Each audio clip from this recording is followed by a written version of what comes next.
Sesi persekolahan pasca COVID-19. Guru menyambut dan menyapa murid mengikut amalan norma baharu. Murid dilarang datang secara berkumpulan. Murid dan guru dilarang berjabat tangan.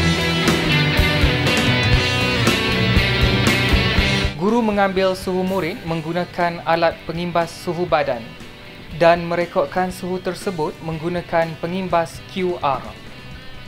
Sekiranya suhu murid melebihi 37.5 darjah Celsius, murid diminta untuk berehat sebentar.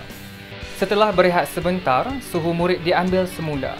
Jika suhu murid masih melebihi 37.5 darjah Celsius, ibu bapa atau penjaga diminta membawa pulang murid tersebut. Murid berjalan ke kelas mengikut arah yang ditetapkan di samping mematuhi penjarakan sosial yang ditetapkan sejauh 1 meter. Murid mestilah menggunakan tangga naik dan tangga turun yang berbeza.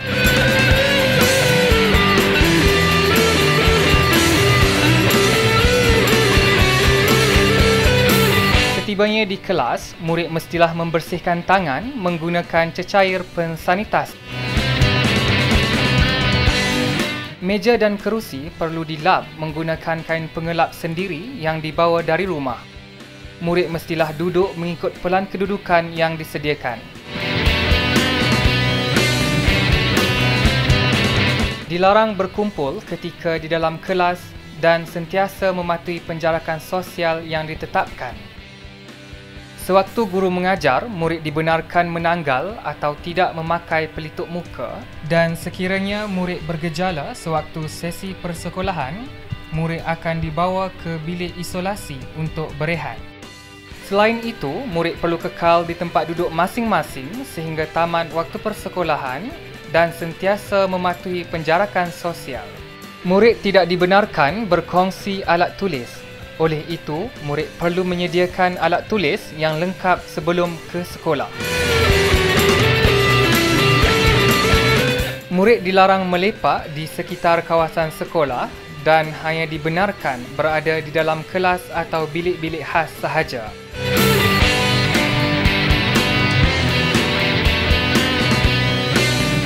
Sewaktu rehat, murid boleh membeli makanan dan minuman berbungkus di kantin. Murid juga digalakkan membawa makanan dan minuman sendiri dari rumah atau membuat tempahan makanan dan minuman di kantin sehari lebih awal melalui guru kelas.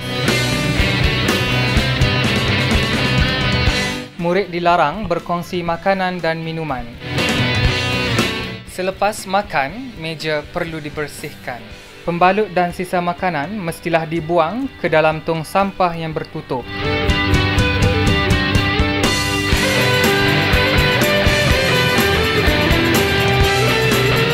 Murid mestilah beratur sebelum masuk ke bilik khas. Guru dan murid sebaik-baiknya berusaha meminimumkan aktiviti amali yang melibatkan sentuhan dan perkongsian peralatan.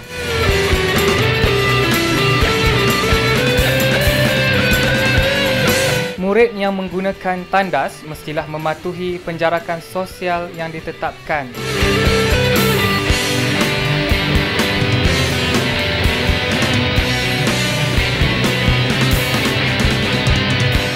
Murid mestilah mengelap meja sebelum pulang.